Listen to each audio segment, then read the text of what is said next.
of the many names that Shiva is referred to. Soma is one of the important names.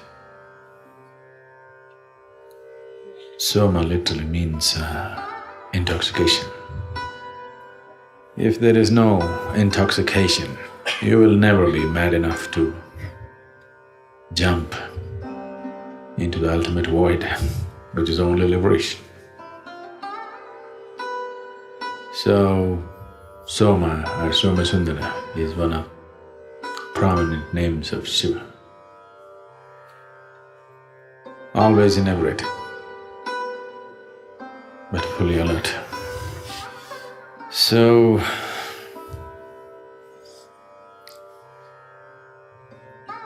the story goes like this. Shiva was sitting near Kailash in a completely inebriated state.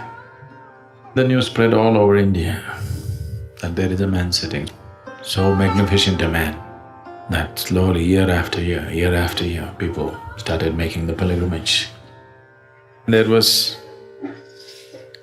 a girl who was a princess in the Himalayan kingdom. Her name was Parvati. And when she heard this, she said, "I want to go and see him." The moment she set her eyes upon him, she just so completely overwhelmed by him. She said, "If I marry only this man." Then somebody else played a conspiracy and he decided to get married. A big wedding was organized. Anybody who is anybody is there. The bride is all decked up, everybody is waiting for the groom to come. And the groom came. Shiva walked in, ash-smeared, dreadlocked, fully inebriated. And all his friends, these goblins and demented beings, making all kinds of noises.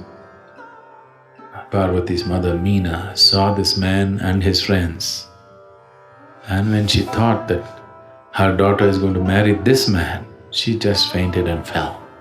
Then they revived her and she was completely heartbroken. How can I give my daughter to this man? He's wild, he's completely uncivilized. He's not even a man, he's something else. So Parvati went and begged Shiva, "For me, whichever way you are, for some reason you put on a hideous form and come, this is also okay with me. But for my mother's sake, just show a better form." Then he said, "Okay." And then he turned into a very graceful and beautiful form, which was referred to as Somasundara, drunk but beautiful. Completely inebriated, eyeballs up, but he became utterly beautiful.